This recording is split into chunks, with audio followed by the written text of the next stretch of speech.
ओम नमः शिवाय। आज सोमवारी एकादशी के दिन आइए सुनते हैं शिव जी और पार्वती जी की कथा।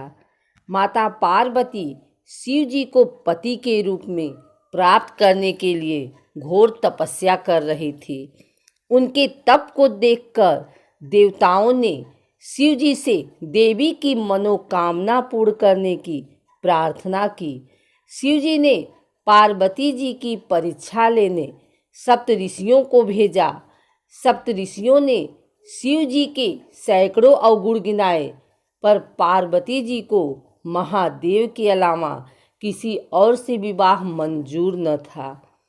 विवाह से पहले सभी वर अपनी भावी पत्नी को लेकर आश्वस्त होना चाहते हैं, इसलिए शिव जी ने स्वयं भी पार्वती की परीक्षा लेने को ठानी।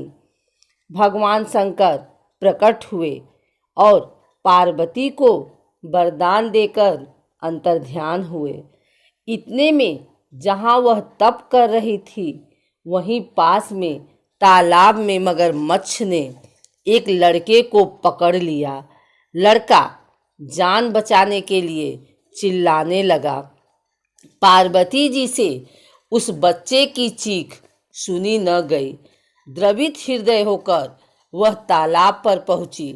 देखती हैं कि मगरमच्छ लड़के को तालाब के अंदर खींचकर ले जा रहा है। लड़के ने देवी को देखकर कहा, मेरी न तो माँ है, न बाप, न कोई मित्र। माता, आप मेरी रक्षा करें। पार्वती जी ने कहा, हे ग्राह, इस लड़के को छोड़ दो। मगरमच्छ बोला, दिन के छठे पहर में जो मुझे मिलता है उसे अपना आहार समझकर स्वीकार करना मेरा नियम है। ब्रह्मदेव ने दिन के छठे पहर इस लड़के को भेजा है, मैं इसे क्यों छोड़ूं? पार्वती जी ने विनती की, तुम इसे छोड़ दो, बदले में तुम्हें जो चाहिए वह मुझसे कहो। मगरमच्छ बोला, एक ही शर्त पर मैं इसे छोड़ सकता हूँ। आपने तप करके महादेव जी से जो वरदान लिया, यदि उस तप का फल मुझे दे दोगी तो मैं इसे छोड़ दूंगा। पार्वती जी तैयार हो गई। उन्होंने कहा, मैं अपने तप का फल तुम्हें देने को तैयार हूँ, लेकिन तुम इस बालक को छोड़ दो। मगरमच्छ ने समझाया, सोच लो देवी, जोश में आकर संकल्प मत करो। हजारों वर्षों तक जैसा तप किया है वह देवताओं के लिए भी संभव नहीं। उसका सारा फल इस बालक के प्राणों के बदले चला जाएगा। पार्वती जी ने कहा, मेरा निश्चय पक्का है, मैं तुम्हें अपने तप का फल देती हूँ, तुम इसका जीवन दे दो। मगरमच्छ ने पार्वती जी से तप दान करने का संकल्प करवाया। तप का दान होते ही मगरमच्छ का देह तेज से चमकने लगा। मगर बोला, हे पार्वती, देखो, तप के प्रभाव से मैं तेजस्वी बन गया हूँ।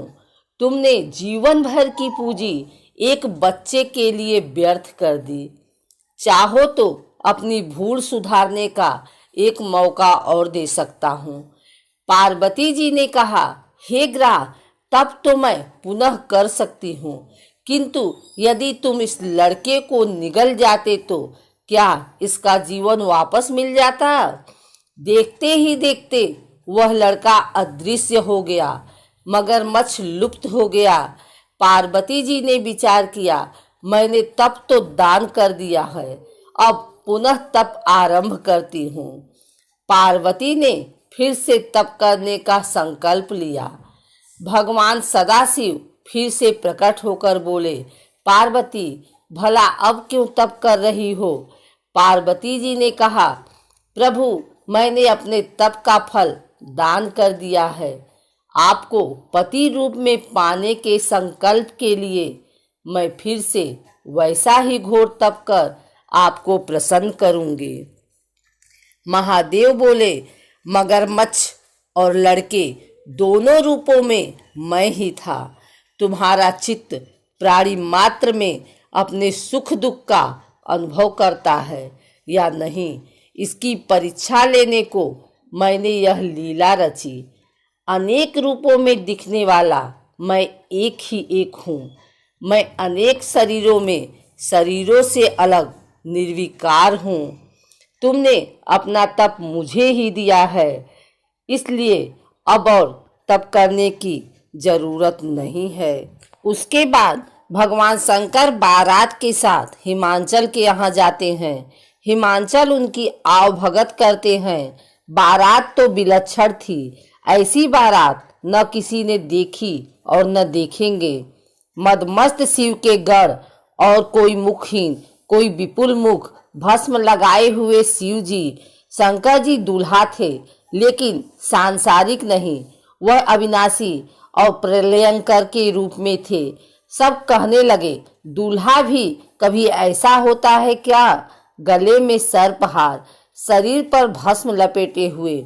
उनको क्या पता था कि वह दूल्हे के नहीं बल्कि साक्षात शंकर जी के दर्शन कर रहे हैं। 3 दिन तक बारात ने वहां प्रवास किया। अब तो बारात कुछ घंटों की होती है, लेकिन शास्त्रीय परंपरा के अनुसार तब बारात कई दिन ठहरती थी। सारे मंगल कार्य विधि विधान से होते थे। पार्वती जी के साथ सखियां हंसी ठिठोली कर रही थी। सखियां मंगल गान कर रही हैं। सब लोग शंकर जी की जय जयकार कर रहे हैं। फिर आया फेरों का वक्त। शंकर जी और गौरी फेरों के लिए बैठे। पंडितों ने शंकर जी से कहा कि अब आप संकल्प कीजिए। महासंकल्प लेने वाले शंकर जी आज स्वयं संकल्प कर रहे हैं, जिनके संकल्प मात्र से ही सारे कार्य सिद्ध होते हैं। आज उनको पंडित कह रहे हैं कि आप संकल्प कीजिए। शंकर जी संकल्प को उद्धत हुए।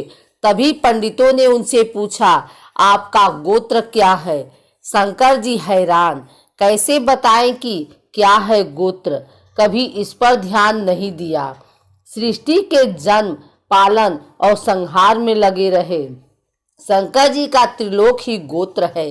शंकर जी ने ब्रह्मा जी और विष्णु को देखा। दोनों ने शंकर जी को देखा और हंसने लगे। पंडित जी समझ गए कि उनसे भूल हो गई। पंडित जी ने फेरे कराए और वहीं पर जयमाल की रस्म हुई। जयमाला कराने के शास्त्रीय विधान फेरों के बाद का है। पंडित जी ने बारी बारी से वचन कराए। शंकर और पार्वती जी ने पति धर्म और पत्नी धर्म का पालन करने के लिए वचन भरे। इस प्रकार भगवान शंकर का विवाह पार्वती जी के साथ संपन्न हुआ। बारात जब भी विदा की अनुमति मांगती, हिमांचल रोक देते। अभी थोड़ा रुको न, अभी थोड़ा रुको न। 3 दिन बाद बारात की तरफ से शंकर जी ने अनुमति मांगी तो हिमांचल ने और रोक लिया। हिमांचल बारात को नहीं रोक रहे थे, इसके पीछे उनका पितामह था। वह अपनी लाडली पार्वती को विदा करने का साहस नहीं कर पा रहे थे। करते भी कैसे, पिता का मोह होता ही ऐसा है। बाबुल के घर से विदाई के वक्त बहुत भावुक होते हैं।